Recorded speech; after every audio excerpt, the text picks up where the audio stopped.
আলাইকুম রাসেল ভাই ও প্রিয় লিসেনার, আশা করি সবাই ভালো আছেন ও সুস্থ আছেন। আমি মোহাম্মদ সাবিত আলম লিখছি ময়মনসিংহ থেকে। আমি আবারও আপনাদের মাঝে ফিরে এলাম নতুন একটি ঘটনা নিয়ে। ঘটনাটি শুনেছি আমার এক বন্ধুর কাছ থেকে। আমার বন্ধুর নাম রেজা। ঘটনাটি একটি গ্রামের, যা আমার বন্ধুর দাদার সাথে ঘটে যাওয়া একটি ঘটনা। ঘটনাটি রেজা শুনেছে তার দাদির কাছ থেকে। এখানে একটু কথা বলে নেই, সুমন হচ্ছে রেজার বাবা, অর্থাৎ রেজার দাদি সুমন সাহেবের ছোটবেলায় ওনার বাবার সাথে ঘটে যাওয়া, অর্থাৎ রেজার দাদুর ঘটনা বলছেন। রেজা ঘটনাটি আমাদেরকে যেভাবে বলছে আমি সেভাবে উপস্থাপন করছি। আপনাদের ভূত.com-এ অনিচ্ছাকৃত ভুলের জন্য ক্ষমা চেয়ে নিচ্ছি। আমাকে আর মাইরো না, তোমার দোহাই লাগে, আমাকে আর মাইরো না। পরক্ষণেই কেউ মোটা কর্কশ মেহলি গলায় বলছে, আমার কথা না শুনলে কি হয় দেখতে চাস? তুই চাস, এই জন্যই তুই আমার কথা মানুষ না। এইবার দেখিস কি করি তোর। দরজার সামনে থেকে এসব কথা শুনে শুরুতে ধাক্কা দেই আর বলতে থাকি, কি হচ্ছে, কি বলছে, দরজা খোলো। অনেক ডাকার পরেও সুমনার বাবা দরজা খুলছিল না। যেই আমি বাসার সবাইকে ডাকতে যাই, তখনই সুমনের বাবার ঘর থেকে সেই একই কর্কশ কণ্ঠ, কর্কশ আওয়াজ ভেসে আসে, চলে যা, চলে যা এখান থেকে, চলে যা। এখান থেকে কিছুই নিতে পারবি না, তোর স্বামীকেও না। চলে যা, নয়তো তোর জানটাও নিয়ে যেতে পারবি না। এরপর সুমনের বাবা ভেতর থেকে বলে উঠল, না না না না, ওরে কিছু করো না, আমার বাচ্চাটা অনেক ছোট, ওকে মেরো না, ছেড়ে দাও। এরপর রেজার বাবা ভেতর থেকে আমাকে বলল, সুমনের মা, তুমি এখান থেকে যাও, আমি ঠিক আছি, তুমি যাও, এইখানে থাইকো না। এই কথা বলার পর আমি কিছুটা কান্না বিজড়িত গলায় সুমনের বাবাকে ডাকতে শুরু করি দরজা খোলার জন্য। কিন্তু এবার আমি দরজায় টোকা দিতেই দরজা খুলে একদম গরম বাতাসের মতো কিছু একটা আমার সামনে এসে দাঁড়ালো। আমি তার চুল নড়াচড়া অনুভব করতে পারছিলাম। এরপর আমি মনে হয় মেঝেতে পড়ে যাই আর সবকিছু মনে পড়ে না। এরপর চোখ খুলে আমি নিজেকে আমার শ্বশুর বাড়ির বিছানায় খুঁজে পাই। আমার পাশের বাড়ির সবাই বসেছিল আর আমার মাথায় হাত বুলিয়ে আমার শাশুড়ি আমাকে বলছিল, কি হয়েছে মা? সুমনের বাবা ঘরের সামনে পড়ে আসছিল কেন? আমি ওনাদের জিজ্ঞেস করি, আপনারা কিভাবে জানলেন মা আমি পড়ে গেছিলাম? উত্তরে আমার শাশুড়ি বললেন, আমরা সবাই রাতে ঘুমানির জন্য বিছানা করতেছিলাম, তখন সুমনের বাবার ঘরের কাছে আসে। আল্লাহ গো! এই কথা শুনে দেখি তুমি মেঝেতে পড়ে আসো, আর এমন ভাবে পড়ছো যে গোল তোমার কোনায় লাগা 2-3টা দাঁত ভেঙে গেছে। পড়লা কিভাবে? আর গালে হাতের দাগ কিসের? এই কথা শুনে আমি আমার মুখের অনুভূতি ফিরে পাই, দাঁত পড়ে গেছে আমার। এরপর আমি বাসায় সবাইকে সুমনের বাবার ঘর থেকে ভেসে আসা কথাগুলো বলি। এও বলি সুমনের বাবার ঘরে কেউ একজন ছিল যে আমাকে সজোরে চর মেরে ফেলে দিয়েছে, আর এই জন্যই আমার দাঁত পড়ে গেছে। এরপর বাসার পুরুষ মানুষেরা সুমনের বাবার ঘরের সামনে গিয়ে ওনাকে ডাকতে থাকেন। হঠাৎ ওনার ঘর থেকে ভেসে আসে সেই আত্মচিৎকার, এমন চিৎকার যেন কেউ মৃত্যুর খুব নিকট থেকে কিন্তু এখনো বেঁচে আছে আর সেই কষ্টে চিৎকার করছে। এই আওয়াজ শুনে আমাদের সবার বুকের রক্ত ঠান্ডা হয়ে যায় আর পিঠ দিয়ে শরীর বাতাস করতে থাকি। আমরা সুমনের বাবার ঘর থেকে ভেসে আসা কিছু আওয়াজ, কেউ মোটা গলায় বলছিল, কেউ মরণ চাস না, তাহলে যদি মরণ না চাস চলে যা। তোদের বংশকে আমি মাটির নিচে দাফন করতে পারি, জেনে রাখ। যা যা যা। এরপর সবাই ঠিক করে যে দরজা ভেঙে ভেতরে ঢুকবে। সেই অনুযায়ী দরজা ভাঙা হয় আর সবাই ভেতরে গিয়ে দেখতে পান সুমনের বাবার মাথা বিছানার নিচে পড়ে আছে, আর বিছানার ওপরে, অর্থাৎ ধনুকের মতো বাঁকা হয়ে কেমন যেন বিছানায় পড়েছিল এবং চোখ দুটো উল্টানো। এরপর সবাই মিলে সুমনের বাবাকে ধরে বিছানায় শোয়াতে গেলে এমন সময় সবাই দেখল সুমনের বাবা আরো বাঁকতে বাঁকতে হঠাৎ পিঠের থেকে হাড় ভাঙার কটকট একটা আওয়াজ শুনতে পাই আমরা। এরপর সবাই আল্লাহ বলে চিৎকার দিয়ে ধরাধরি করে সুমনের বাবাকে বিছানায় নেওয়া হয়। এরপর কয়েকজন রাতের বেলাতেই গ্রামের বদ্যিকে খবর দিতে চলে যায়, আর আমার শ্বশুর বলেন যে বদনজর ছেলের ওপরে শয়তান ভর করেছে। আমি মসজিদে গেলাম হুজুর সাহেবকে ডাকতে। ওনার এই কথা বলার সাথে সাথে কোথা থেকে যেন একটা বাতাস এসে ঘরের দরজা বন্ধ করে দিল। দরজায় কুলুপ ভাঙা ছিল, তবুও দরজাটা যেন এমন ভাবে লেগে গিয়েছিল যেন কেউ বের হতে না পারে। এরপর হঠাৎ আমাদের কানে আসে সেই মোটা কণ্ঠ, হুজুর, বদ্যি, কবিরাজ, আমাকে ওর থেকে আলাদা করতে চাস? পারবি না। এই কথা বলার সাথে সাথে সুমনের বাবা অদ্ভুতভাবে বিছানায় বাঁকা হয়ে যাচ্ছিল আর ওনার মুখ থেকে গ্যাঁজলা বের হচ্ছিল। এরপর আমার শ্বশুর জোর করে ধাক্কা দিয়ে খুলে মসজিদের উদ্দেশ্যে বেরিয়ে যান। কিছুক্ষণ পর বদ্যি এসে সুমনের বাবার পিঠে হলুদ আর কিছু জিনিস নিয়ে মিশিয়ে নিয়ে একটা লেপ দিয়ে চলে যান। ওনার সাথে আসা কিছু গুলি দিয়ে যান নিয়ম করে খাওয়ার জন্য। বদ্যি সুমনের বাবার গায়ে হাত দিতেই উনি চিৎকার করে ওঠেন, আল্লাহ, পুড়ে গেল, আমার শরীর পুড়ে গেল, আমার চোখ গলে গেল, আমার কানে গরম আগুন দিল কে? আমাকে বাঁচাও, তোমরা বাঁচাও, বাঁচাও। আমরা খুব চিন্তায় পড়ে যাই। বদ্যি বলেন যে ব্যথা যন্ত্রণায় উনি এসব করছেন, কিন্তু আমরা জানতাম না এসব মূল কারণ আসলে কি। সেই কারণ জানা যাবে আস্তে আস্তে, শুনতে থাকুন। এরপর আমার শ্বশুরের অপেক্ষা করতে থাকি। উনি হুজুর নিয়ে আসলে আমরা আমাদের প্রাণ ফিরে পাই এবং এমন একটি অবস্থা ছিল আমাদের, কিন্তু আমার হুজুর শ্বশুর আসে না। অপেক্ষায় অপেক্ষায় সময় চলে যায়, কিন্তু ওনার ফেরার কোনো নামগন্ধ নেই। এদিকে ওনার এত দেরি দেখে বাসার লোকজন পুরুষ মিলে ওনাকে খুঁজতে খুঁজতে ধানের জমির আইলের পাশে মৃত অবস্থায় পায়। ওনার শরীর ছিল ধান জমির আইলে, পাশে কাঁদা আর লতাপাতায় মাখানো। এই দৃশ্য দেখে সুমনের বাবা সমস্যার কথা ভুলে গিয়ে পরিবারের মাঝে নেমে আসে শোকের ছায়া। সেদিনের দুপুর বেলা আমার শ্বশুরের জানাজা পড়া শেষ করে সন্ধ্যার দিকে দাফন করা হয়। এভাবে শোকের মাঝে প্রায় 1 সপ্তাহ কেটে যায়। তখন যেহেতু সুমন একেবারেই ছোট ছিল আর সুমনের বাবার পিঠের হাড়ের সমস্যা ছিল, তাই আমি সুমনকে নিয়ে আলাদা ঘরে ঘুমাতাম। একদিন রাতের বেলা আমি সুমনকে নিয়ে ঘুমাচ্ছিলাম। হঠাৎ আমার মুখে টপ টপ করে কয়েক ফোঁটা পানি পড়তে লাগলো। আমি ঘুম থেকে উঠে হ্যারিকেনের আলোতে দেখি সুমন ওর বাবার হাতে আর ওর বাবা ওর দিকে লোভী দৃষ্টি তাকিয়ে আছে, জিভ বের করা। মনে হচ্ছিল যেন সুমন কোনো খাবার যা দেখে ওর বাবা মুখ থেকে লালা গড়িয়ে পড়ছিল আর সেগুলোই আমার মুখের উপরে পড়ছিল। ওনাকে এইভাবে দেখে আমি সুমনকে খপ করে ধরে ওনার হাত থেকে ছাড়িয়ে নেই আর ভাবতে থাকি যে ওনার পিঠের হাড়ে তো সমস্যা, তাহলে উনি দাঁড়ালেন কিভাবে, হেঁটে আমাদের ঘরে আসলেনই বা কিভাবে। আমার ভাবনার মাঝেই সুমনের বাবা আমার একেবারে মুখের কাছে এসে পড়ে আর ভয়ে পেছাতে পেছাতে একেবারে বিছানার সাথে মাটির দেয়ালে পিঠ লেগে যায়। তখন সুমনের বাবা ঠিক আমার সামনে মুখ এনে সেই মোটা মেয়েলি গলায় বলে, দে, দিয়ে দে, না দিলে তোদের সবাইকে ওই বুড়োর মতো মরতে হবে, দিয়ে দে। এই কথা শুনে আমি রাগে দুঃখে সুমনের বাবার এক হাত ধরে বলি, কে তুমি, কি চাও আমাদের কাছে? সুমনের বাবা তোমার কোনো ক্ষতি করেছে? আমাদের সাথে কেন এমন করছো তুমি? আমার শ্বশুর তোমার কি ক্ষতি করেছিল? প্রত্যুত্তরে সুমনের বাবা আবার সেই মেয়েলি গলায় বলে, জানতে চাস কি ক্ষতি করেছিল তোর শ্বশুর? তোর শ্বশুর আমাকে তাড়াতে গিয়েছিল, এরপর এত সাহস ওর, হুজুর আনবে, কবিরাজ আনবে, এত সাহস ওর। তোরও এত বড় সাহস, তুই আমার গায়ে হাত দিস, এবার তোর পালা। এই কথা শুনে আমি অজ্ঞান হয়ে গিয়েছিলাম। এরপর আমার জ্ঞান ফিরলে আমি দেখি সবাই আমার পাশে বসে আছে। আমার শাশুড়ির কোলে সুমন, সুমনের বাবা একটি বাঁশের টুলে বসেছিল দেয়ালে পিঠ দিয়ে। এরপর আমি সবাইকে জিজ্ঞেস করলাম কি হয়েছে, সবাই এখানে কেন? আমার শাশুড়ি বললেন, তোমার ঘর থেকে অনেক রাতের বেলা আমরা সবাই ঘুমানোর সময় আত্মচিৎকার শুনতে পাই। এরপর আমরা সবাই ঘরে গিয়ে দেখি তুমি এক হাতে সুমনের বাবার গলা টিপে ধরে আছো আর অন্য হাতে সুমনকে ধরে উল্টা লটকে দিয়েছ। কেন এমন করলা?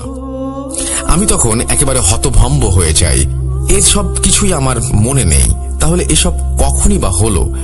এরপর আমি সবাইকে রাতের বেলা সুমনের বাবার ঘরে আসা আর সুমনকে দেখে ওনার লোভী জিভ বের করে থাকার ঘটনাগুলো বলি।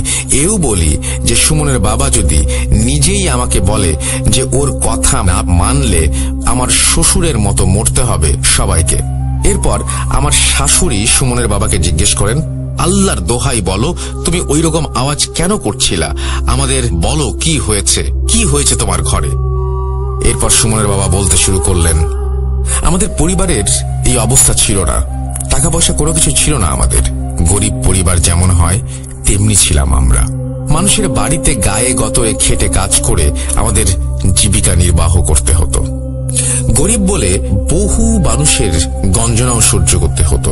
একদিন বিকেলে জমিতে কাজ করতে করতে আমার পানির পিপাসা পায়। সড়কে অর্থাৎ মেইন রোডের লোকের ছেলে এসে বলে, যা ফকিরের বাচ্চা, এইখানে বসে খাওয়ার মুরদ হয়েছে তোর, বসতে দে। এই কথা শুনে রাগে দুঃখে সেদিন আমি উঠে সেখান থেকে চলে যাই।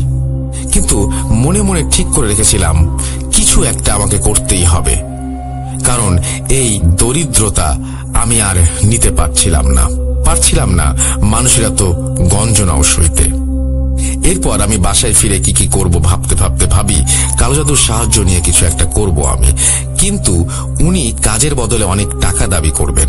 এরপর আমি সেটা দিতে না পারলে জানাবেন, শোন, তোরে আমি একটা উপায় বলে দিতে পারি, কিন্তু এইটার সামলানো অনেক কঠিন কাজ। যদি রাজি থাকিস তো তোকে আমি উপায়টা বলে দেই। আমি ওনাকে এক বাক্যে বলি, রাজি। উনি তখন আমাকে বলেন, শোন, সূরা জিন পারস? আমি বললাম, না, পারি না।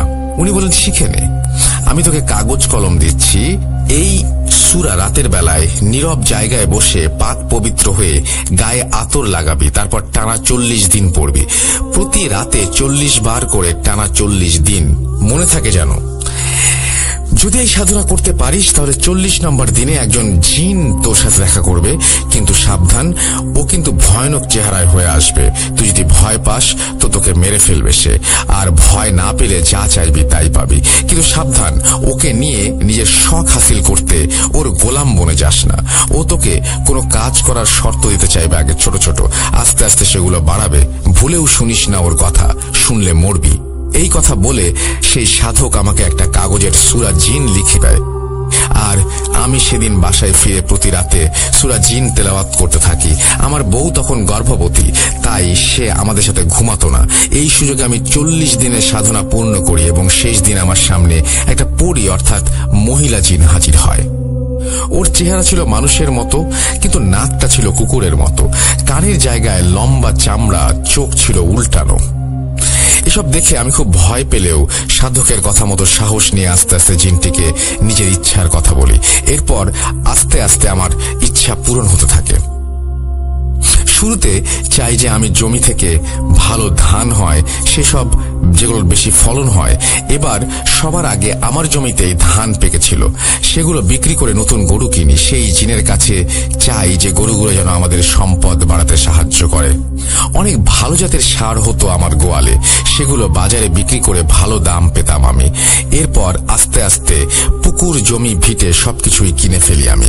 বিশ্বাস করো, এসব মাত্র কয়েক মাসে হয়ে যায়। কেউ যেন সন্দেহ করতে না পারে, সেজন্য গরু, ধান, পুকুর এসবের মধ্যেই আমি আমার জীবিকা নির্বাহ করতাম। যেই সবাই ভাবে যে ফলন ভালো তাই হাতে টাকাও ভালো।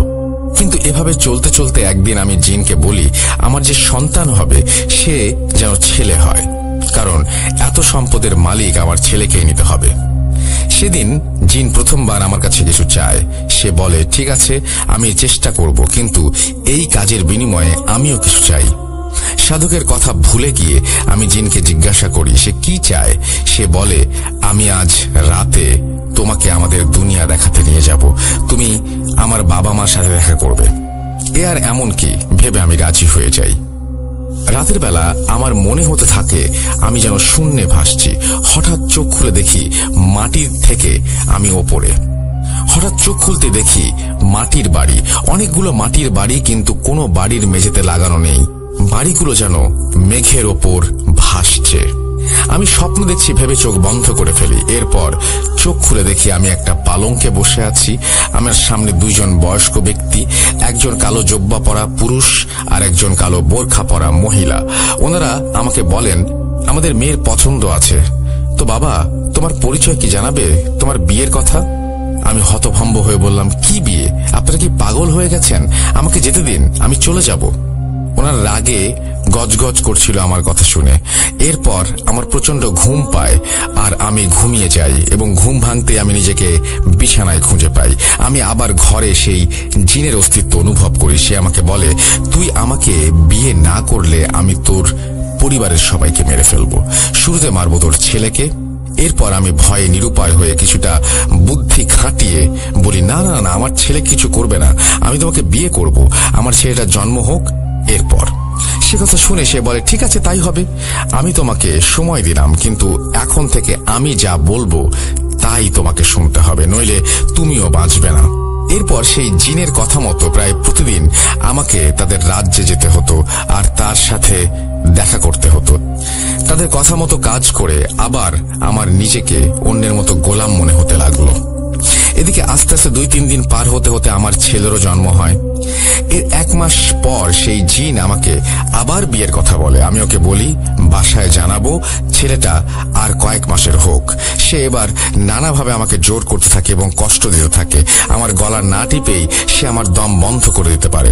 আমাকে চোখ না খুলেই আমার চোখে সে সুই ফোটাতে আর কানে গরম তেল ঢালতে পারত।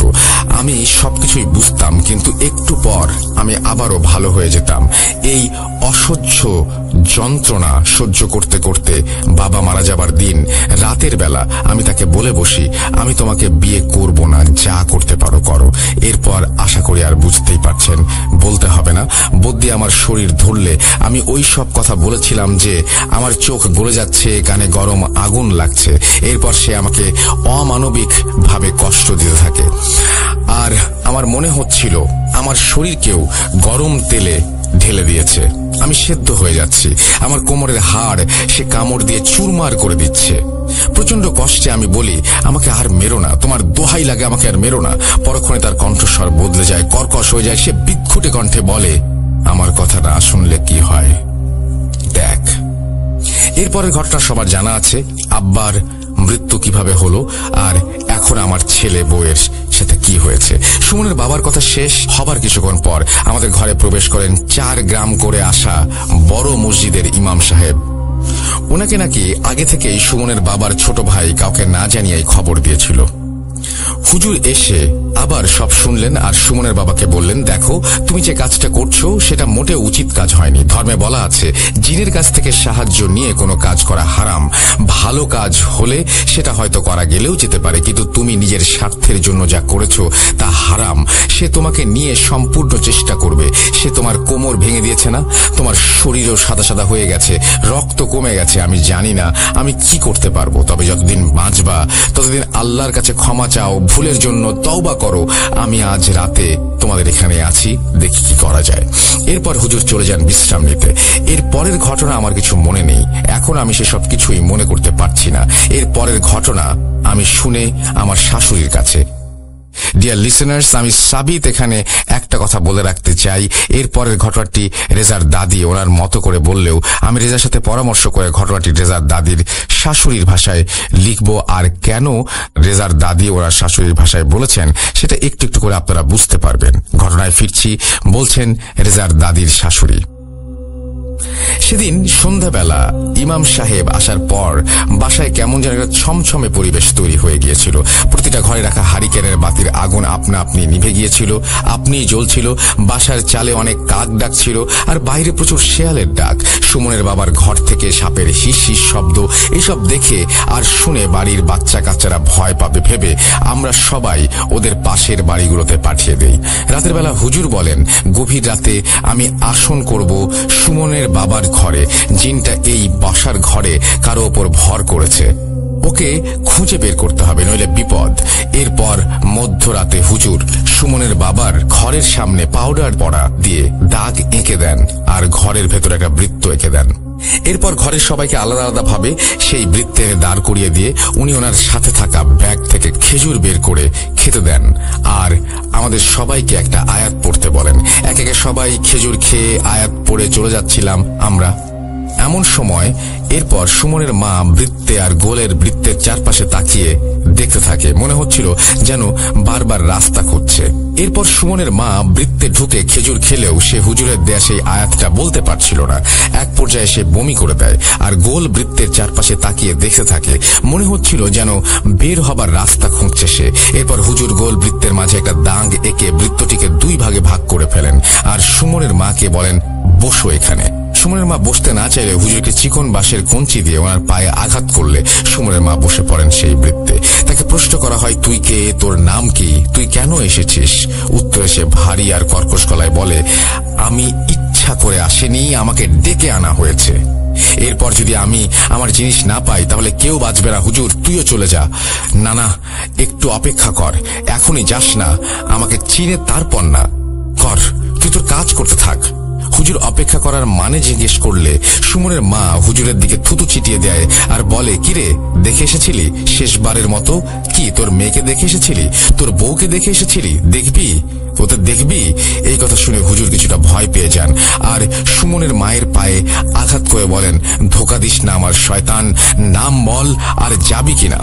এই কথা বলার মাঝেই আমাদের বাড়ির উঠোনে একজন মধ্যবয়স্ক লোক এসে হুজুরকে ডাকতে লাগলেন আর বললেন, আল্লাহ হুজুর, আপনার বাড়িতে আগুন লেগেছিল, আপনার বউ মেয়ে কাউকে বের করতে পারি নাই, ওরা কেউ বাঁচবে না, পুরো ছাই হয়ে গেছে।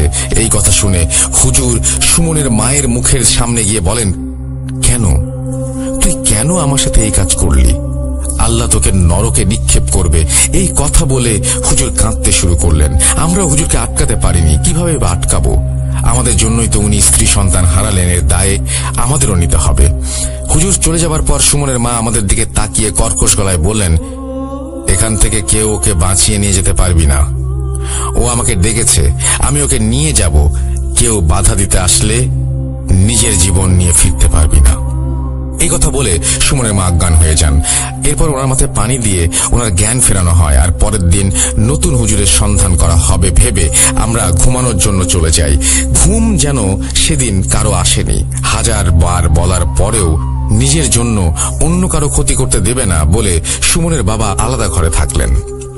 এদিকে রাতের বেলা জাগতে জাগতে হঠাৎ আমি ঘুমিয়ে পড়লে খুব ক্ষীণ আর ফিসফিস গলায় শুনতে পাই, মা, আমাকে শেষবারের মতো বিদায় দিয়ে যাও, আমি চলে যাচ্ছি মা, আমাকে ক্ষমা করে দিও, একবার দেখে যাও, আমি যাচ্ছি। এই কথা শুনে আমি ভয়ে ঘুম থেকে উঠে সুমনের বাবা অর্থাৎ আমার ছেলের ঘরে গিয়ে দেখি দরজার কড়া নাড়তে থাকি আর ডাকতে থাকি, কিন্তু ভেতর থেকে কোনো আওয়াজ পাই না। দরজা খুলে আমরা ঢুকে দেখি আমার ছেলের জিভ তার মুখ থেকে কয়েকখানি নিচে ঝুলে আছে, তার চোখ খোলা আর ভয়ের ছাপ, তার শরীরে অদ্ভুতভাবে মোচড়ানো। আমার ছেলে আর দুনিয়াতে নেই, সে মারা গেছে। কেউ লাশ দেখলে সেটা আমাদের সহ্য হবে না, কারণ মানুষ অনেক কথাই বলবে, আর মৃত ছেলেকে নিয়ে এসব শোনার ধৈর্য আমার নেই। আমার স্বামী, আমার সন্তান সবাই মারা গেছে, জীবনে যেন আমার আর কিছুই ছিল না তখন। এই বলে রেজা তার দাদি এবং দাদি শাশুড়ির ভাষায় ঘটনা বলা শেষ করে। এরপর রেজাদের পরিবারের সাথে আর কোনো সমস্যা হয়নি, কিন্তু ঝরে গেছে 4টি প্রাণ। রেজার দাদু আর দাদুর বাবা, হুজুরের স্ত্রী আর সন্তান। পরিশেষে একটি কথা বলবো, যত সমস্যাই থাকুক না কেন দয়া করে এমন কিছু করবেন না যেটা নিয়ে জ্ঞান কম বা জানেন না। এর ফলে পরিবারের ভোগান্তির সাথে জানও যেতে পারে। হুজুরের কথা মতো জিনের সাহায্যে নিজের কোনো স্বার্থ হাসিল করা হারাম, তাই দয়া করে সবাই এমন কাজ করা থেকে বিরত থাকুন। সবার কাছে একটাই অনুরোধ রেখেই আজ বিদায় নিচ্ছি। আমি সাবিত। আবার কোনো কথা হবে অন্য কোনো এপিসোডে, নতুন কোনো ঘটনা নিয়ে। সবাই ভালো থাকবেন, সুস্থ থাকবেন এবং ভূত.com-এর সাথে থাকবেন। আসসালামু আলাইকুম।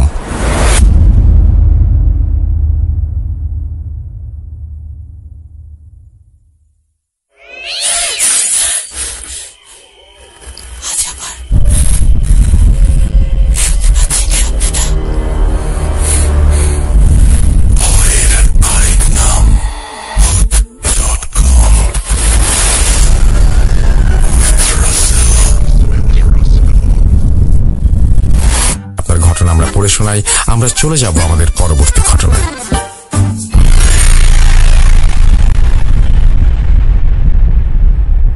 আসসালামু আলাইকুম রাসেল ভাই, আসসালামু আলাইকুম লিসেনার।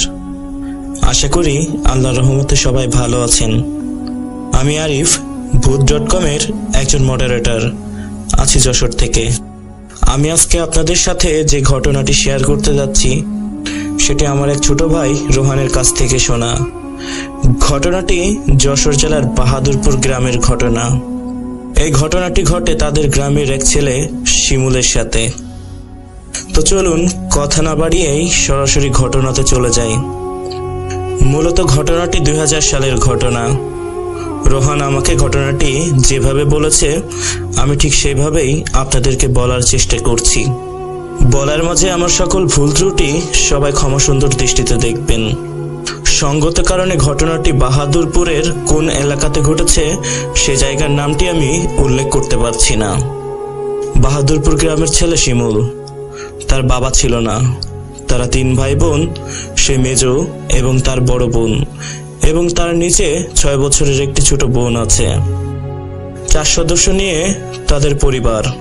শিমুলের বাবা মারা যাওয়ার পর তাদের দিনকাল খুব খারাপ কাটছিল, কারণ তাদের পরিবারের একমাত্র উপার্জন এবং সবার একমাত্র ভরসা ছিল তার বাবা। বাবা মারা যাওয়ার পর তাদের অবস্থা খুব করুণ হয়ে যায়। তার বাবা মারা যাওয়ার পর সংসারের দায়িত্বটা এসে পড়ে শিমুলের কাঁধে।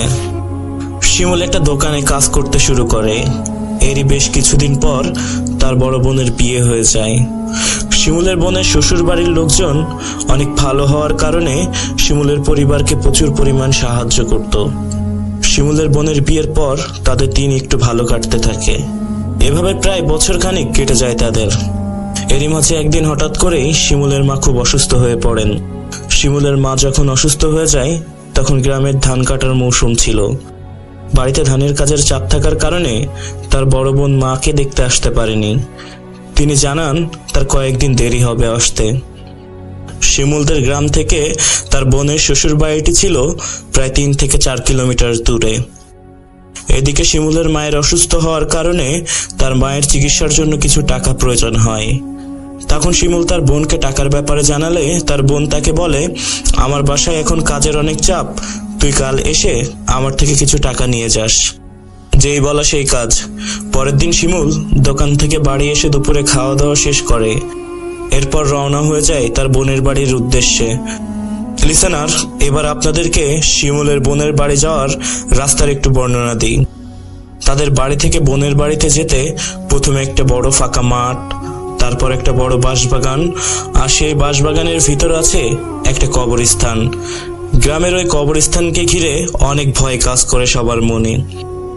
বাঁশবাগান পার হয়ে কিছু দূরে একটি বিশাল বাগান, তারপরেই তার বোনের বাড়ি। যাই হোক, সে তার সাইকেলে করে বোনের বাড়ির দিকে যায়। সে যখন তার বোনের বাড়িতে পৌঁছে যায় তখন প্রায় সন্ধ্যা। অনেকদিন পর শিমুল তার বোনের বাড়িতে যাওয়ায় বোনের সাথে কথা শেষ করতে করতে প্রায় রাত 8টার মতো বেজে যায়। তখন তার বোন তাকে বলে, ভালোই রাত হয়েছে, আজ রাতটুকু থেকে যা, কাল ভোরে চলে যাস। শিমুল বলে, বাসায় মা আর ছোট বোন একা আছে, তাই বাসায় না গেলে হবে না। যেহেতু তার মা অসুস্থ ছিল তাই শিমুলকে তার বোন বেশি জোর করেনি। লিসেনার, আর একটা বিষয় আপনাদেরকে বলে রাখা ভালো, শিমুলের বোনের বাড়ি যে গ্রামে, সেই গ্রামের থেকে একজন স্যার যার নাম ফজলু, সেই ফজলু স্যার শিমুলদের গ্রামে এসে ছোট ছোট বাচ্চাদের পড়াতো। এই কথাটি আগে বলার কারণ ঘটনার ভিতরেই আপনারা বুঝতে পারবেন। যাই হোক, শিমুলের বোন শিমুলকে কিছু টাকা আর কিছু জিনিস দিয়ে তাকে বিদায় দিয়ে দেয়। শিমুল তার সাইকেল আর একটা টর্চ লাইট নিয়ে তার বোনের বাড়ি থেকে বেরিয়ে পড়ে। রাস্তা শেষ করেই সে যখন বড় বাগানটিতে প্রবেশ করে, হঠাৎ সে একটা ব্যাপার লক্ষ্য করে। তার চারিদিকে অন্ধকারের ভিতর অসংখ্য জ্বলন্ত চোখ তার দিকে তেড়ে আসছে।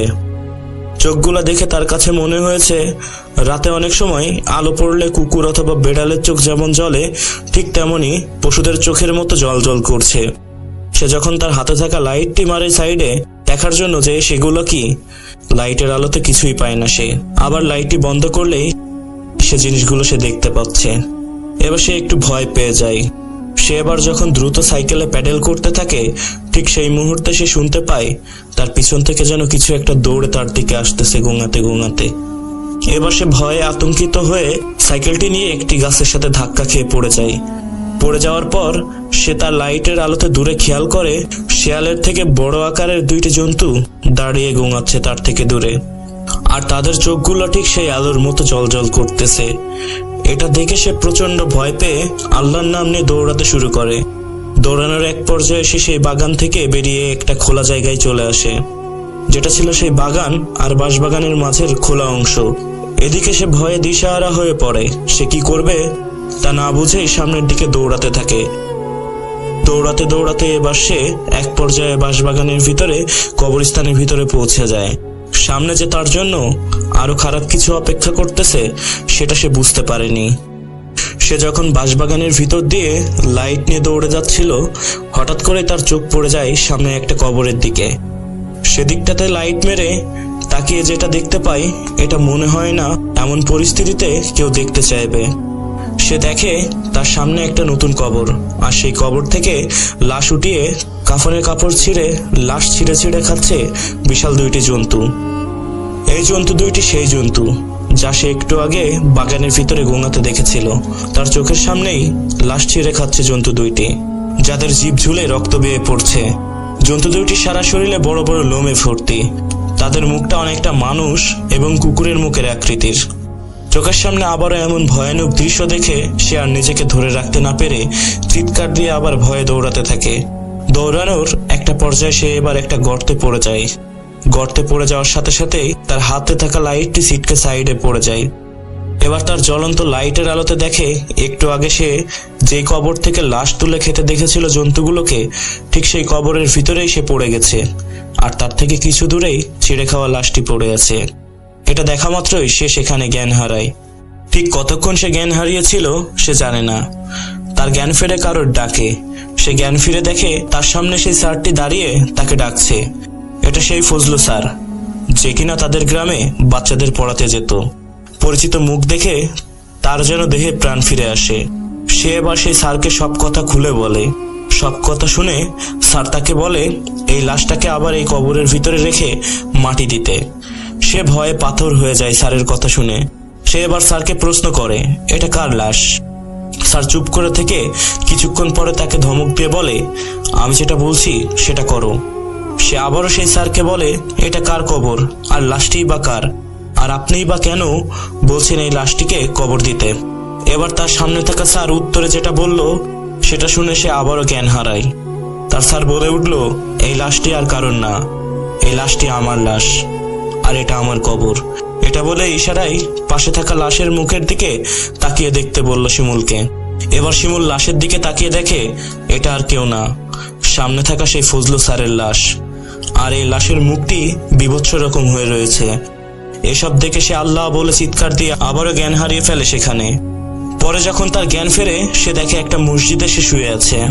তার সামনে মসজিদের ইমাম সহ কয়েকজন মানুষ দাঁড়িয়ে আছে। এবার সে জ্ঞান ফেরার পর ভয়ে কেঁদে ফেলে। কিছুক্ষণ পর স্বাভাবিক হয়ে মসজিদের ইমামকে একে একে তার সাথে ঘটে যাওয়া সব ভয়ানক ঘটনা খুলে বলে। সবকিছু শুনে ইমাম সাহেব তাকে বলে ফজরের ওয়াক্তে যখন ইমাম সাহেব মসজিদের দিকে আসে তখন তাকে সেই সদ্য দেওয়া কবরের পাশে পড়ে থাকতে দেখে। এরপরে ইমাম সাহেব মসজিদে এসে কিছু লোকজন ডেকে নিয়ে তাকে মসজিদে নিয়ে আসে। তারপর শিমুল ইমাম সাহেবকে প্রশ্ন করে সেই ফজলু স্যারের ব্যাপারে, যে কেন সে ফজলু স্যারকে দেখলো। তখন উত্তরে ইমাম সাহেব বলল ফজলু স্যার গত 3 দিন আগে গলায় ফাঁস দিয়ে আত্মহত্যা করেছিলেন পারিবারিক অশান্তির কারণে। এটা শুনে শিমুল অনেকটাই ভয় পেয়ে যায়। এরপর সকালে শিমুলকে বাড়িতে পৌঁছে দেয় সবাই। এই ঘটনার পর শিমুল প্রায় মাসখানিক অসুস্থ ছিল এবং অসুস্থতার প্রতি রাতেই স্বপ্ন দেখত সেই ভয়ানক জন্তুগুলোকে নিয়ে। মাঝে মাঝে ঘুমের মাঝে চিৎকার চেঁচামেচি করত সে। এরপর অনেক হুজুর কবিরাজ দেখিয়ে আস্তে আস্তে সুস্থ হয় শিমুল। তো লিসেনার, এই ছিল আমার ঘটনা। আশা করি ঘটনাটি আপনাদের ভালো লাগবে, আর আমার সকল ভুল ত্রুটি ক্ষমা করবেন। আমরা কথা না বাড়িয়ে সরাসরি চলে যাব ঘটনায়। আশা করছি ঘটনা আপনাদের ভালো লাগবে। প্রথমেই ফোন নাম্বার শেয়ার করেছেন, তারপরে ফেসবুক আইডি, তারপর তিনি লিখছেন আমি চাই ঘটনাটি পড়ে শোনান।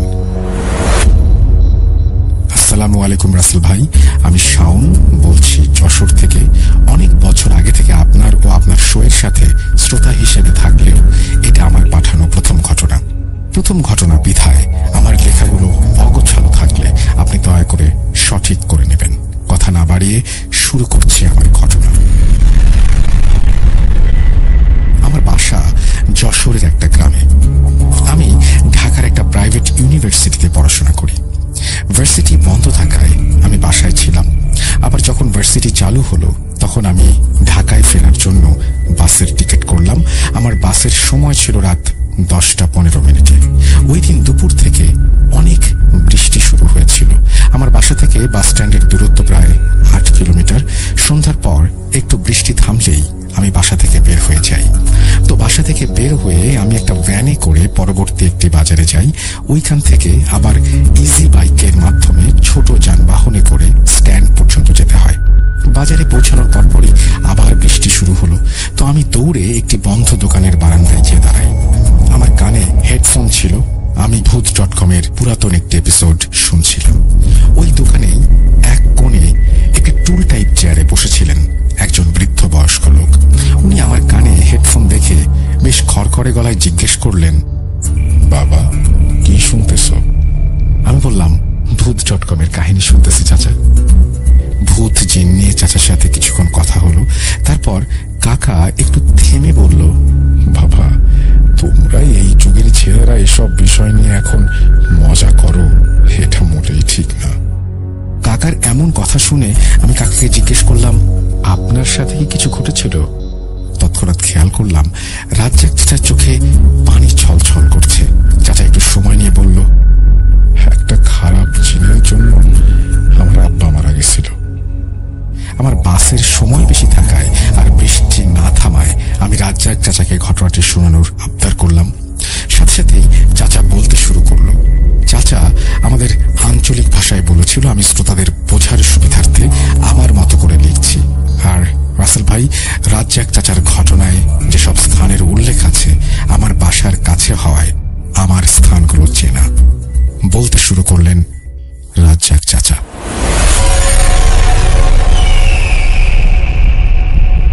আজ থেকে অনেক বছর আগের কথা। আমার বয়স তখন 14-15 বছর হবে। আমার আব্বা মাঠে চাষবাস করতেন। আব্বা প্রায় সময়ই মাঠের কাজে আমাকে নিয়ে যেত। একদিন বিকেলে আমরা ধানের জমিতে কাজ করছিলাম। বলে রাখি, আমাদের গ্রামটা তখন মাঠের মাঝখানে ছিল। মাঠের বুক চিরে একটা রাস্তা 2টা গ্রাম হয়ে এই বাজারে পৌঁছেছে। আমাদের জমিটা বেশ দূরে ছিল। হঠাৎ আব্বা আমাকে বলল, রাজ্জাক তুই বাড়িতে গিয়ে 1 গামলা লবণ নিয়ে আয়। আপনারা হয়তো জানেন বিভিন্ন কারণে ধানের জমিতে লবণ দেয়া হয়। তো আমি সোজা বাড়ির দিকে রওনা দিলাম। চিকন আইলের ওপর দিয়ে হেঁটে আসতে অনেক সময় লেগেছিল। প্রায় 1 ঘন্টা লাগলো আমার বাড়িতে আসতে। আকাশ মেঘাচ্ছন্ন থাকায় 5টার দিকেই চারপাশ প্রায় অন্ধকার হয়ে গিয়েছিল। বলে রাখি, আমরা যেদিন রাতে কাজ করার উদ্দেশ্যে মাঠে যাই সেদিন খাবার আর হ্যারিকেন বা লাইট জাতীয় কিছু নিয়ে যেতাম। সেগুলো রাখতাম আমাদের জমির পাশে আমাদের বানানো কুড়ে ঘরে। আর সেদিন আমরা রাতে কাজ করার উদ্দেশ্যে যাইনি বিধায় আলো নিয়ে যাইনি। আমি লবণের গামলা নিয়ে রওনা দিলাম। তখন প্রায় অন্ধকার নেমে গেছে। পৌঁছাতে পৌঁছাতে অনেকটাই অন্ধকার হয়ে গেছে। এই জন্য আমি আইল ছেড়ে জমির মধ্য দিয়ে হাঁটা ধরলাম। আমাদের জমির কাছে পৌঁছানোর একটু আগে আমি আব্বাকে জোরে ডাক দিলাম। আব্বা খুব ধীরে উত্তর দিল। শব্দটা আসলো ঠিক আমার বাম দিকের কয়েকটি জমির পর থেকে। কিন্তু আমি আমাদের জমিটা চিনি আমাদের বানানো কুড়ে ঘর দেখে। কারণ আমাদের জমির আইলের ধারে এই কুড়েটা বানানো। আর যে জমিটা থেকে শব্দ আসলো সেটা হলো সদরুল কাকার। সদরুল কাকা মারা গেছে আজ থেকে 7 দিন আগে। সদরুল কাকা হিন্দু ধর্মাবলম্বী ছিলেন। আমার সন্দেহ হয় আমি আবার জোরে আব্বা বলে ডাক দিলাম, কিন্তু এবার কোনো আওয়াজ আসলো না। আমি কোনো কিছু না ভেবে কুড়ের দিকে হাঁটা দিই। আমি বারবার ডাকার পরও আব্বা কোনো উত্তর দিচ্ছিল না। আমি আমাদের জমির চারপাশ ও কুড়ে ঘর খুঁজেও আব্বাকে পেলাম না। এবার আমার ভয় লাগতে শুরু করলো। সদরুল কাকার কথা মনে পড়তেই আমার মনে পড়ে গেল কাকার লাশ পোড়ানোর কথা। কারণ আমি সদরুল কাকার লাশ পোড়ানো দেখেছিলাম। তখন সন্ধ্যা পেরিয়ে প্রায় রাত হয়ে গেছে। আবছা দেখা যাচ্ছে এখন সবকিছু। এবার আমি কিছু না ভেবে লবণের গামলাটা আইলের উপরে রেখে সদরুল কাকার জমির দিকে দৌড় দেই। কারণ প্রথম মৃদু আওয়াজটা ওইখান থেকে এসেছিল। কাকার জমির পাশে যেতেই আমি ফিস ফিস হাসির শব্দ শুনতে পাই। শব্দটা মেয়ে কণ্ঠ নাকি পুরুষ কণ্ঠ বোঝা যাচ্ছিল না। একদম নিস্তব্ধ পরিবেশ। ওই ফিসফিসে হাসিটা আমার পুরো শরীর হিম করে দেয়। আমি অনেক কষ্টে সাহস জুগিয়ে ওইখান থেকে দিক বিদিক না দেখে দৌড় দিই। ধানের জমির কাদার মধ্যে কতক্ষণ দৌড়েছি বলতে পারবো না।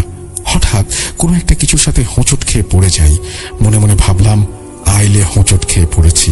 উঠে আবার দৌড় দিতে যাব, এমন সময় কাতরানোর আওয়াজ শুনতেই পেছনে তাকিয়ে দেখি আব্বার মুখ দেখা যাচ্ছে। বুঝলাম আমি আব্বার শরীরে হোঁচট খেয়ে পড়েছি। আব্বার দিকে তাকাতেই দেখি ধান গাছের মধ্য থেকে শুধু আব্বার মুখ দেখা যাচ্ছে। কাছে গিয়ে দেখি আব্বার কোমরের ওপর পর্যন্ত কাদার ভেতরে পোঁতা। আমি দেখেই জোরে চিল্লাতে শুরু করি এবং বেহুঁশ হয়ে যাই। চোখ খুলে আমি দেখি আমার বাড়ির বারান্দায় খাটে শুয়ে আছি, আর আব্বা মেঝেতে পাটির ওপরে শুয়ে আছে। পাশে বসে আছে মা, দাদি আর প্রতিবেশী 2 জন কাকা, আর আমার বোন আব্বার পা টিপছে। তখন দুপুর। তখন বুঝলাম আমি কত সময় ধরে বেহুশ ছিলাম। আমার সারা শরীর ব্যথায় টনটন করছে, সাথে হালকা জ্বর। আব্বার শরীরেও নাকি সারা রাত অনেক জ্বর ছিল। দুপুরে আমরা খাওয়া দাওয়া করে বারান্দায় সবাই বসি। এবার সবাই আব্বাকে আর আমাকে জিজ্ঞেস করলো কাল মাঠে কি হয়েছিল। আব্বা এর মধ্যে প্রায় সুস্থ। আব্বা ভয়ার্ত সুরে স্পষ্টভাবেই বলতে শুরু করলেন, আমি যখন রাজ্জাককে লবণ আনতে বাড়ি পাঠিয়ে কাজ করতে থাকি, প্রায় 30 মিনিট পর সদরুলের জমি থেকে সদরুল আমাকে ডাকলো। তার জমি আমার জমির পাশেই। সে সময় তার জমিতে কাজ করার সময় এভাবে হালকা চিল্লিয়ে কথা বলতো, আমিও বলতাম। এভাবেই দুজনের জমি থেকে কাজ করতে করতে কথা বলতাম। আমার ধান গাছে নোনা পোকা লাগায় আমি একটু টেনশনে ছিলাম। এজন্য আমার মনেই ছিল না যে সদরুল 7 দিন আগে মারা গেছে। আমি আগের অভ্যাস মতোই ওর সাথে কথা বলতে থাকি। কথার মাঝে আমি বললাম, সারদুল,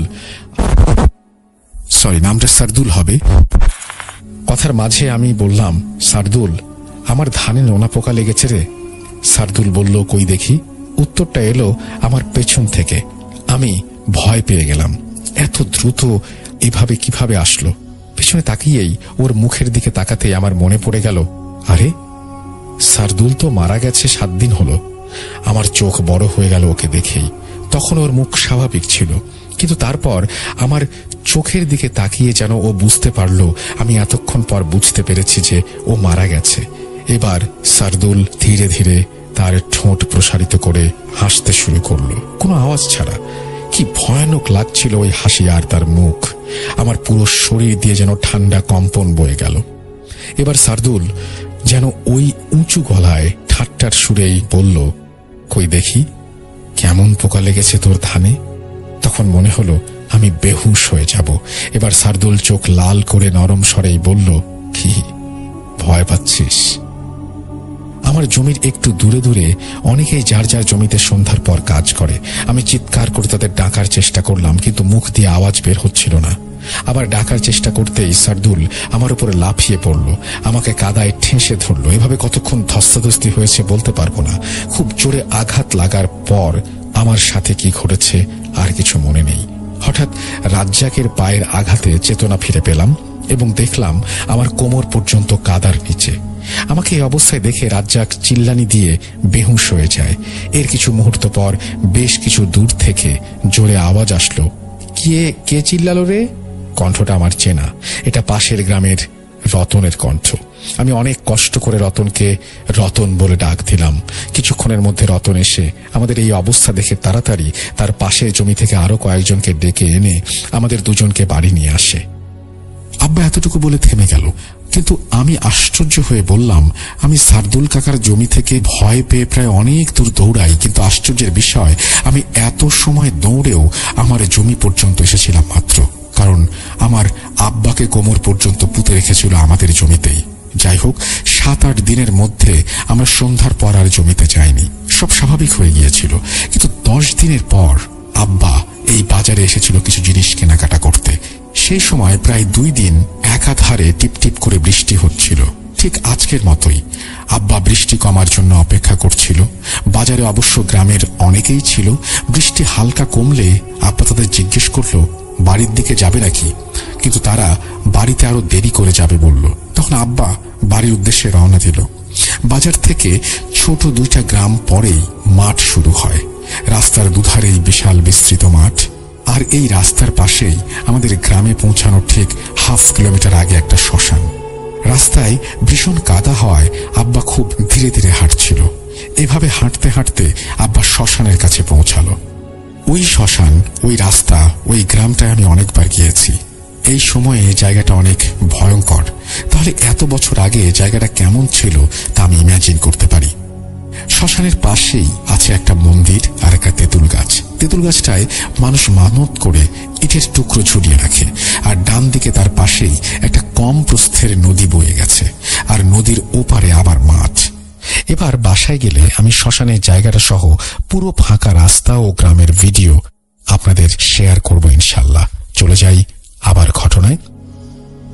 আব্বা শ্মশানের কাছে পৌঁছাতেই একটা শব্দ কানে আসলো। কারা যেন ফিস ফিস করে হাসছে। মনে হচ্ছিল যেন তাকে দেখে কারা যেন হাসছে। তখন আব্বা ভাবলো হয়তো ইঁদুর দৌড়াদৌড়ি করছে, এই জন্য এমন শব্দ হচ্ছে। আব্বা একটু সামনে পৌঁছাতেই কে যেন ডেকে উঠল, রহিম ভাই, ব্যাগে করে কি নিয়ে যাচ্ছ? কণ্ঠটা আব্বার চেনা। এটা সারদুল কাকার কণ্ঠ। ভয়ে আব্বা পাথর হয়ে গেল। আব্বা দোয়া পড়তে পড়তে দৌড় দিল, কিন্তু কয়েক পা পিছলে পড়ল। এবার অনেক জোরে হাসির আওয়াজ আসলো। আব্বা বুঝতে পারল আজকে হয়তো তার আর বাড়ি ফেরা হবে না। আব্বা এবার ডান দিক থেকে শুনতে পারছে একসাথে অনেকের ফিস ফিস হাসির শব্দ, শেয়ালের ডাক। আব্বা তার সর্বশক্তি দিয়ে উঠে দাঁড়িয়ে দৌড় দিতে যাবে, এমন সময় দেখে সামনে সারদুল কাকা দাঁড়িয়ে আছে, তার সাথে পচা তীব্র কণ্ঠ। আব্বা সারদুলকে দেখেই পেছনের দিকে দৌড় দিল। কয়েক সেকেন্ড দৌড়ানোর পর আব্বা খেয়াল করলো সে লাশ পোড়ানো জায়গায় ঠিক নিচে নদীর পাড়ে চলে এসেছে। এবার গন্ধটা এত তীব্র যে আব্বার দম আটকে যাচ্ছিল। এমন সময় সারদুল কাকা পেছন থেকে ডাকলো, রহিম ভাই, বলেই পেছন থেকে আব্বার উপর লাফিয়ে পড়ল। এভাবে পানিতে আবার ধস্তাধস্তি হচ্ছিল। এমন সময় রাস্তা দিয়ে কিছু গ্রামের লোকজন বাজারে যাচ্ছিল। তারা শ্মশানের পাশে এসে পানির ছোপ ছোপ আওয়াজ শুনল আর দেখলো বাজারের ব্যাগটা রাস্তায় পুরো কাদামাখা অবস্থায় পড়ে আছে। তারা দ্রুত নদীর পাড়ে গিয়ে দেখলো আব্বা পানিতে, নিঃশ্বাস যায় যায় অবস্থা। তারা আব্বাকে পানি থেকে তুলে মন্দিরের সামনে বসালো। আব্বার শ্বাস একটু স্বাভাবিক হতেই তাকে বাসায় নিয়ে চলল। তারা আব্বাকে বাসায় এনে বারান্দায় বসে রইল। আমি, বোন, মা, দিদি সবাই ছিলাম। আব্বা সব ঘটনা খুলে বলল। বাসার সবাই আবার চিন্তিত হয়ে পড়ল। সারা রাত আব্বা জ্বরে ভুলভাল বকছে, আবার বারবার ভয়ে চিল্লিয়ে উঠছে। পরদিন সকালে আমাদের এলাকার হুজুরকে ডাকা হয়। হুজুর বাসায় এসে আব্বাকে দেখেন এবং সব ঘটনা শোনেন। হুজুর আমাকে আর আব্বাকে পানি পড়া আর দোয়া পড়ে দিলেন। এরপর হুজুর বললেন আমি আমার এক বন্ধুকে নিয়ে রাতে আসব। উনি কয়েক গ্রাম পরেই থাকেন। উনিও একজন ইমাম এবং এসব বিষয়ে তার অনেক অভিজ্ঞতা ও সুনাম আছে। মাগরিবের নামাজের পর হুজুর ও তার বন্ধুটি আসলো। হুজুরের বন্ধুর নাম হলো কাদের, ছদ্মনাম। কাদের হুজুরের পরনের লম্বা পাঞ্জাবি পায়জামা, হাতে তসবিহ। আমরা সবাই বারান্দায় বসে আছি। কাদের হুজুর আগে থেকেই হুজুরের কাছ থেকে সম্পূর্ণ বিষয়টি শুনেছেন। কাদের হুজুর আব্বাকে নিয়ে ঘরের ভেতরে গিয়ে দরজা আটকে দিলেন আর আমাদের সবাইকে বাইরে উঠোনে গিয়ে দাঁড়াতে বললেন। প্রায় 20 মিনিট পর আব্বা ও হুজুর বের হয়ে আসলেন। আমরা আবার সবাই একসাথে বারান্দায় বসলাম। হুজুর বললেন একটা খুবই খারাপ জিনের নজর পড়েছে আব্বার উপর, আর জিনটি নাকি আমাদের জমির পাশেরই একটা পুরাতন গাছে থাকে।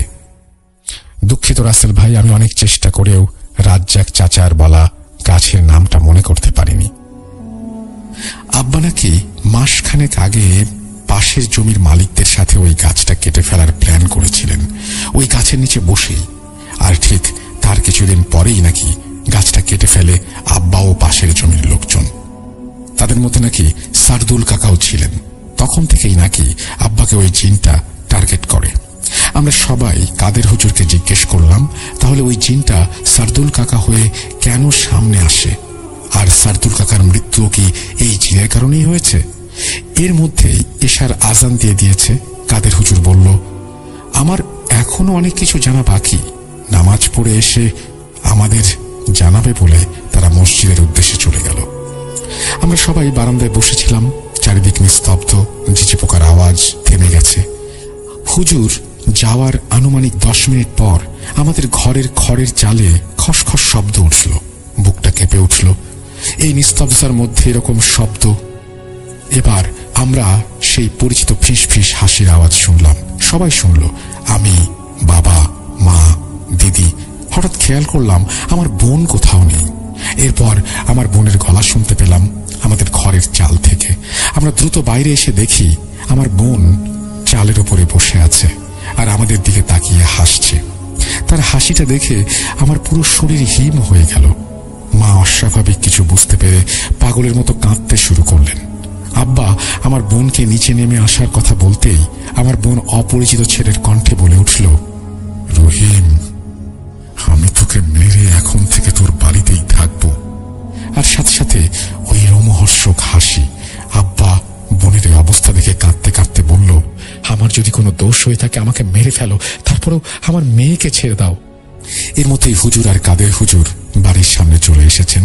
তাদের আসা মাত্রই আমার বোন ঘরের পেছনের দিকে লাফ দেয়। কাদের হুজুর ও আব্বা দৌড়ে ঘরের পেছনের দিকে যায় এবং আমার বোনকে দুজন মিলে ধরে জোর করে বাড়ির মধ্যে নিয়ে আসে। হুজুর আর কাদের হুজুর আমার বোনকে নিয়ে বারান্দায় বসায়। দুজন মিলেও আমার সমবয়সী বোনের শক্তির সাথে পেরে উঠছিল না। হুজুর দ্রুত একটা গ্লাসে পানি পড়ে আমার বোনের গায়ে ছিটিয়ে দিতেই আমার বোন কিছুটা নেতিয়ে পড়ে। এবার কাদের হুজুর বারান্দায় আমার বোনকে বসিয়ে আমাদের সবাইকে উঠোনে যেতে বলেন। আমরা উঠোনের থেকে হ্যারিকেনের আলোতে দেখেছি হুজুর আর আমার বোন কথা বলছে, কিন্তু কি বলছে সেটা শোনা যাচ্ছে না। প্রায় 10 মিনিট পর দেখলাম আমার বোন বেহুশ হয়ে গেছে। সাথে সাথে হুজুর আমাদের ডাকলো। হুজুর বলল, আমার বোনকে নিয়ে আর কোনো টেনশন নেই। এবার কাদের হুজুর বলল, আপনাদের প্রশ্ন ছিল সার্দুল বেশে এই জিন কেন আসে আর সার্দুলের মৃত্যুর পেছনে এই জিনই দায়ী কিনা। সার্দুলের মৃত্যুর পেছনে এই জিনের হাত নেই, আর তার চেহারা নিয়ে এসেছিল কারণ আপনার আব্বা রহিম মিয়া আর সার্দুলকে ওই গাছ থেকে প্রায় দেখত এই জিনটা, আর বেশি ভয় দেখিয়ে মারার জন্য সদ্য মৃত সার্দুলের চেহারাটাই বেছে নেয় সে। জিনটার লক্ষ্য প্রতিবারই নাকি ছিল আব্বাকে মেরে ফেলা। এবার হুজুর বলল, জিনটাকে নাকি তিনি তার জিনের মাধ্যমে বন্দী করে ফেলেছে। কিভাবে বন্দী করেছে তা আমাদের বলেনি। সবকিছু বলে ইমাম সাহেব ও হুজুর চলে গেলেন। আমরা অনেক বেশি ভয় পেয়েছিলাম সবাই। এরপর সব স্বাভাবিক হয়ে যায়। আমরা সবাই প্রায় ভুলে গিয়েছিলাম বিষয়টা। 7-8 মাস পরে আব্বা বিকেলে জমিতে যায় ধান ক্ষেত দেখতে। তখনও আমাদের জমিতে ধান চাষ করা হয়েছিল আর টিপটিপ বৃষ্টি হচ্ছিল 3-4 দিন ধরে, যদিও বর্ষাকাল ছিল না তখন। এশার আজান দেওয়ার পরেও আব্বাকে বাড়িতে ফিরে আসতে না দেখে আমরা সবাই চিন্তিত হয়ে পড়ি। আব্বা জমিতে কোনো কাজের উদ্দেশ্যে যায়নি, শুধুমাত্র ক্ষেত দেখতে গিয়েছিল। তারপরও এত দেরি কেন করছে? তারপর মা আমাদের পাশের বাসার এক কাকাকে বলে মাঠে যেয়ে দেখতে বলল। আমাদের সাথে পাশের বাসার আরো একজন আসলো। আমরা মাঠের উদ্দেশ্যে বের হলাম। প্রায় 30 মিনিট পর আমাদের জমির পাশে এসে পৌঁছালাম, কিন্তু কোথাও কাউকে দেখতে পেলাম না। এবার আমরা সবাই মিলে আব্বাকে ডাকতে লাগলাম, কিন্তু কোনো সাড়া পেলাম না। হঠাৎ আমাদের চোখ গেল ধান ক্ষেতের মধ্যে। দেখি আব্বার মাথা দেখা যাচ্ছে। সবাই দৌড়ে সেখানে গিয়ে দেখি আব্বা বুক সমান মাটির নিচে পোতা। 3 জন কি করব বুঝতে পারছিলাম না। কান্না শুরু করে দিলাম। আর একজন সোজা দৌড়ে বাড়ির দিকে চলে গেল গ্রামে খবর দিতে। পাগলের মতো আমি কেঁদেই চলেছি। এর মধ্যে সাথে থাকা কাকা সব দেখে বলল, আব্বা আর বেঁচে নেই।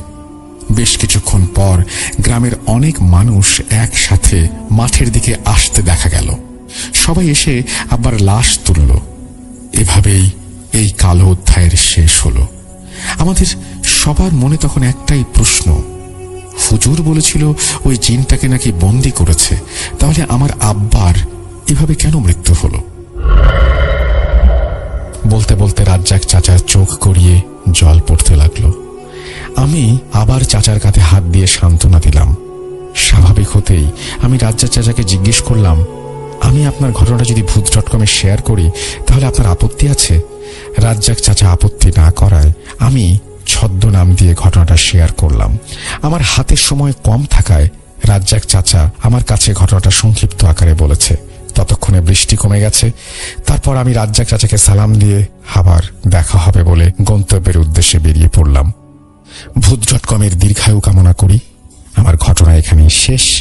ঘটনাটি সিলেক্ট হলে দয়া করে আমাকে জানাবেন।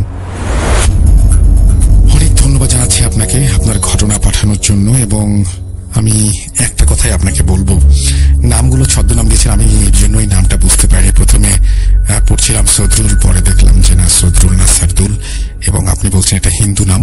তো যাই হোক, আপনি সবগুলো নাম ছদ্ম ব্যবহার করেছেন, ভালো কথা। জায়গাগুলোর নাম হয়তো ছদ্ম ব্যবহার করেছেন কিনা, জায়গার নাম তেমন ওভাবে নেই।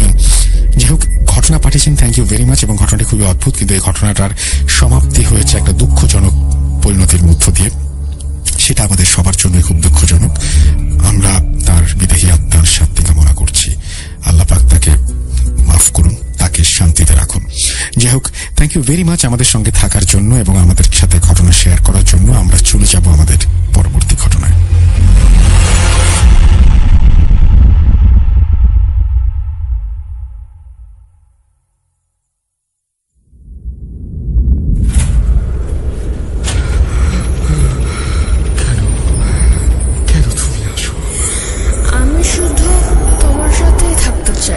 কিভাবে সম্ভব? মৃতদের এই পৃথিবীতে থাকতে নেই। তুমি তুমি চলে যাও, চলে যাও, প্লিজ চলে যাও।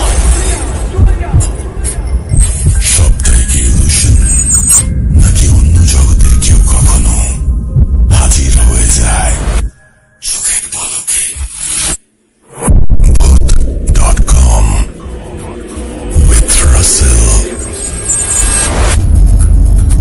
আপনাদের সবাইকে স্বাগত জানাচ্ছি, আমি রাসেল। আশা করছি আপনারা সবাই ভালো আছেন, ভালোর দলে আছেন। আমরা কথা না বাড়িয়ে দ্বিতীয় ঘটনায় যাবো, তবে তার আগে জানিয়ে দিই আমাদের ইমেল অ্যাড্রেস russell.booth.com@gmail.com। আপনার নাম, ঠিকানা এবং ফোন নাম্বার সহ আপনার জীবনে ঘটে যাওয়া সেরা ঘটনাগুলো আমাদের পাঠিয়ে দিন। সেই কবে আমরা করেছিলাম 13তম এপিসোড, আনলাকি 13, ভয়ঙ্কর 13 যাই বলি না কেন। এবং সেই 13তম এপিসোড, তার আগে একটা 2 বসে আজকে হচ্ছে 213তম এপিসোড। অনেকগুলো এপিসোড আমরা আসলে শেষ করলাম এবং সামনে আরো এগিয়ে যেতে চাই। যদি আপনারা সঙ্গে থাকেন, আশা করছি আপনারা এভাবেই আমাদের পাশে থাকবেন সব সময়। আমরা চলে যাব আমাদের পরবর্তী ঘটনায়। যেভাবে লেখা আছে আমি সেভাবেই পড়ে শোনাচ্ছি। রাসেল ভাই, আসসালামু আলাইকুম। আমি জানি আপনি সবসময় ভালোর দলে। যিনি ভূত.com-এর সকল শ্রোতাদের ভালো রাখার চেষ্টা করেন, তিনি ভালোর দলে থাকবেন না তা আবার কি করে হয়? যাই হোক, আমি সাইদ। আমার বাসা প্রত্যন্ত ব্রাহ্মণবাড়িয়া জেলার বাঞ্ছারামপুর উপজেলার একটি গ্রামে। এবং তারপর তিনি একটা ঠিকানা দিয়েছেন যেটা শেয়ার করতে মানা করেছেন। তারপরে তিনি লিখছেন, আমার গ্রামের প্রায় অধিকাংশ মানুষই ভূত.com-এর শ্রোতা হওয়ার দরুন আমি আমার গ্রামের নামটি শেয়ার করছি না। তবে আমি একটি ক্লু দিচ্ছি। মেঘনা নদী ঘেঁষে যাওয়া যায় সেই গ্রামের বাজারে। একসময় প্রচুর পরিমাণে ইলিশ কম দামে পাওয়া যেত। আমাদের গ্রাম সেই গ্রাম। আমি আজকে আপনার এবং ভূত.com-এর সকল শ্রোতাদের কাছে একটি ঘটনা শেয়ার করব, যেটা আমার ফুফাতো বোনের সাথে ঘটে যাওয়া। আমার ফুফাতো বোন সাইফা, ছদ্মনাম, বর্তমান বয়স 19। গত বছর 12 জুন 2021 তারিখে তার বিয়ে হয়েছে। ছেলেটি তার পাড়ারই ছেলে। তার বাড়ি থেকে ছেলের বাড়ি হেঁটে যেতে 5 মিনিটের ব্যবধান। তার স্বামী শাকিল, এটাও ছদ্মনাম, যে বর্তমানে মধ্যপ্রাচ্যে অর্থাৎ সৌদি আরবে একজন প্রবাসী হিসেবে আছে। তাদের 2 বছরের একটু বেশি রিলেশন ছিল এবং গত বছর ঘরোয়াভাবে কম সংখ্যক মানুষের সামনে ফোনে বিবাহ সম্পন্ন হয়েছে। এরপর শাকিল এখনো দেশে আসেনি। তাদের বিয়ে নিয়ে 2 পরিবারের মাঝেই কিছু সদস্যের আপত্তি ছিল, বিশেষ করে ছেলের মা ও ছেলের বড় বোন। এদের ঘোর আপত্তি ছিল, যা আমরা সমাধান করে আমরা 5 জন সাক্ষীর সহিত বিয়ে সম্পন্ন করি।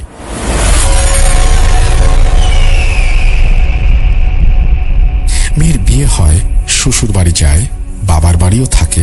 বেশ ভালোই চলছিল এভাবে। হঠাৎ একসময় সে বুঝতে পারে যে যখন রাতে টয়লেটে যাবার জন্য বা অন্য কোনো কাজে সে বাইরে যায়, তখন বেশ কিছু কালো অবয়ব সে দেখতে পায়। কিন্তু সে যখন তাদের দিকে তাকায়, তারা যেন কোথায় মিলিয়ে যায়। এই কথা তার মা তার ফুপিকে বলার পর উনি এলাকার মসজিদের ইমাম সাহেবকে ঘটনাটি জানান। ইমাম সাহেব বিষয়টি জানার পর আন্টিকে বলেন উনি 3 ঘন্টা পর বিষয়টি জানাবেন। এসার পর উনি বাসায় যান এবং আন্টিকে বলেন ওইগুলো কিছু বদজিন ছিল, সমস্যা নাই, এই মেয়েকে এরা কিছুই করবে না। এই মেয়ে পরহেজগার, 5 ওয়াক্ত নামাজ পড়া ও তসবিহ জপা, আল্লাহর জিকির করার কারণে তারা তার কিছুই করতে পারবে না।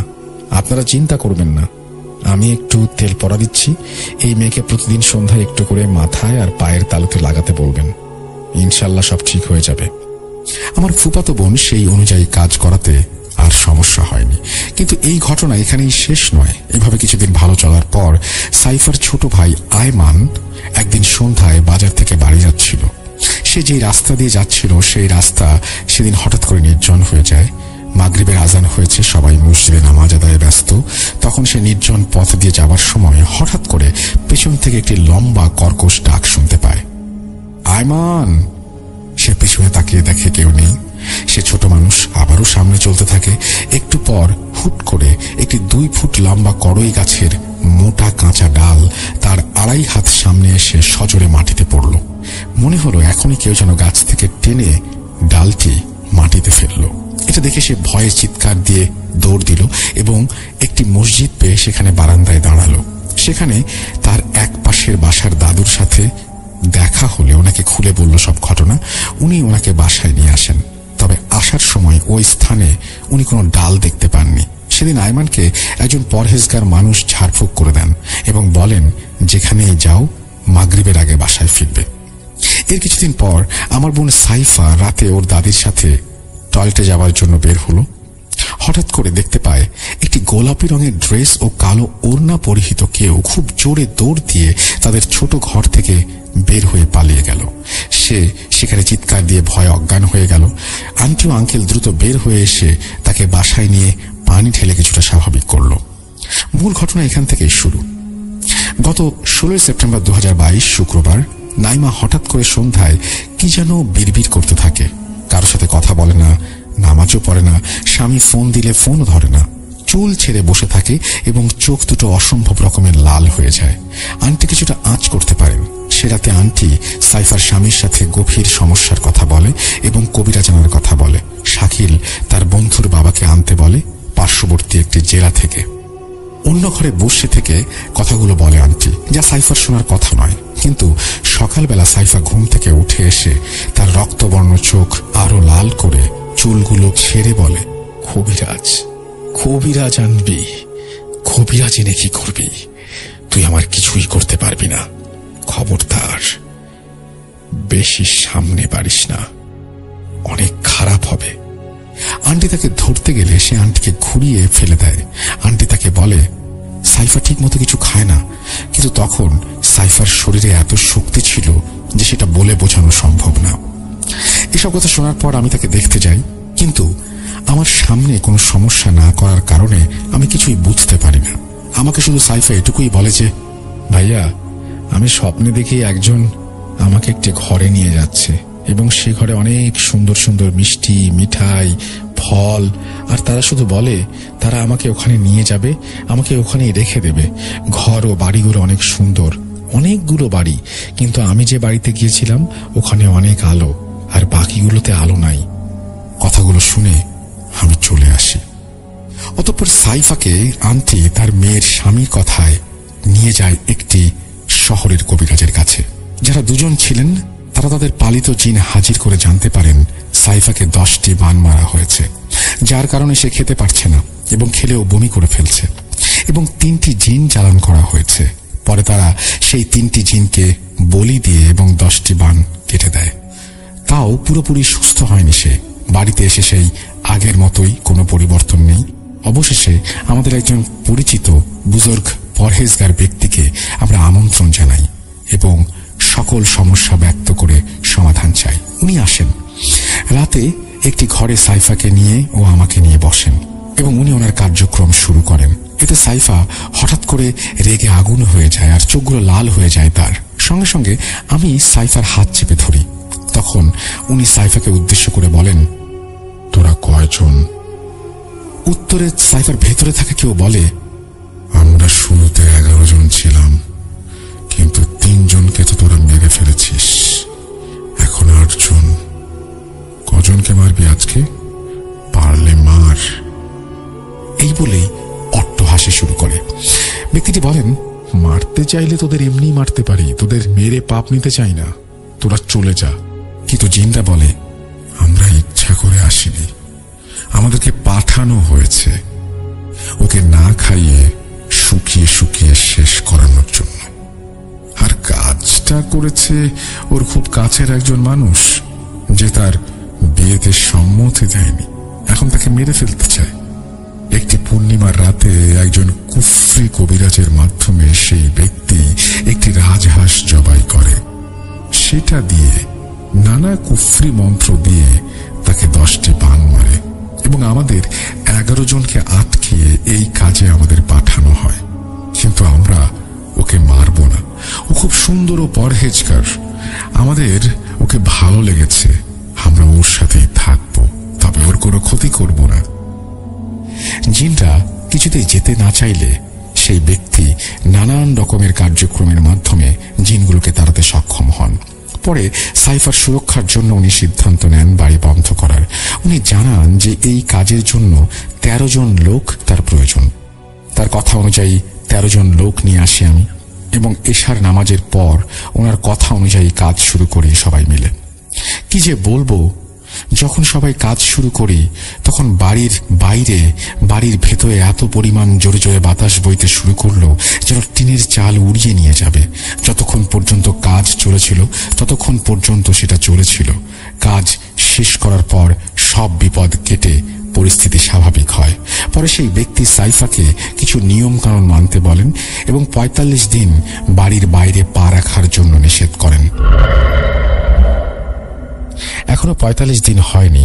যাই হোক, আলহামদুলিল্লাহ সে মোটামুটি সুস্থ আছে।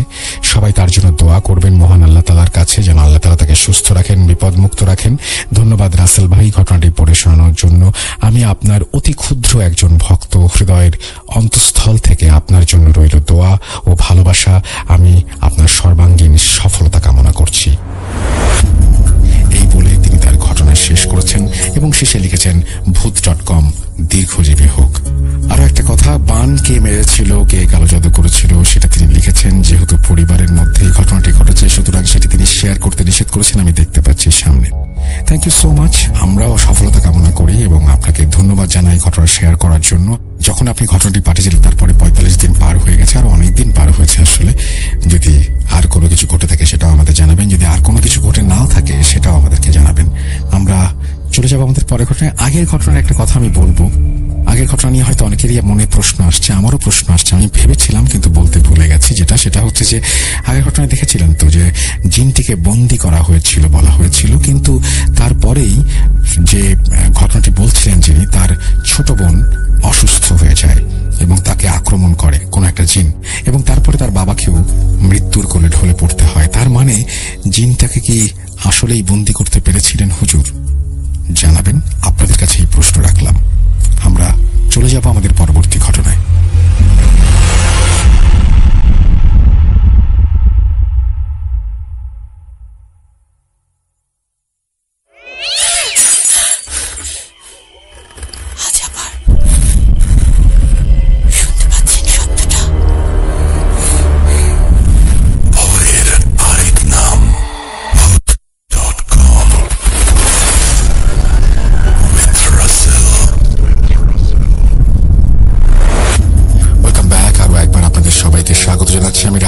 আশা করছি আপনারা সবাই ভালো আছেন এবং ভালোর দলে আছেন। আচ্ছা, আগের ঘটনাটি সম্পর্কে একটু বলি। আগের ঘটনায় তিনি বলেছিলেন যে আমার নাম ঠিকানা শেয়ার করবেন। আমার বোন জামাই, ছোট ভাইয়ের নামগুলো ছদ্মনাম। আমি যেটা সাইফা, শাকিল, আয়মান হিসেবে ব্যবহার করেছি সেটাও চাইলে ব্যবহার করতে পারেন, বা আপনি নিজেও কোনো ছদ্মনাম দিয়ে দিতে পারেন। না, আমরা সাধারণত এটা করি না। আপনি যেভাবে ঘটনা পাঠাবেন সেভাবে করি এবং আমরা কোনো ছদ্মনাম বা কোনো কিছু আসলে বসাই না। সুতরাং সেইভাবে আপনি যেভাবে পাঠিয়েছেন সেভাবেই পড়ে শোনালাম। যাই হোক, কথা না বাড়িয়ে আমরা চলে যাচ্ছি আমাদের তৃতীয় ঘটনায়। আসসালামু আলাইকুম প্রিয় রাসেল ভাই, আশা করি আল্লাহর রহমতে আপনি ভালো আছেন এবং ভালোর দলে আছেন। আমি প্রত্যয় হাবিব অর্ক, আমি গাইবান্ধা জেলার মহিমাগঞ্জ থেকে বলছি।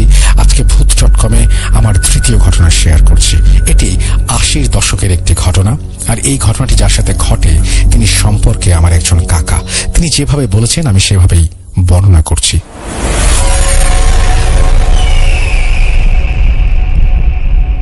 প্রতিদিন দুপুরের পর অলস সময়টায় আমি বাজারে যাই শুধু চায়ের দোকানে বসে আড্ডা দেওয়ার জন্য।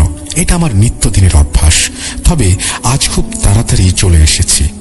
দোকানি এখন বাড়ি থেকে ফেরেনি, তাই ভাবলাম দোকানি আসতে আসতে মাছের বাজারটা ঘুরে দেখি।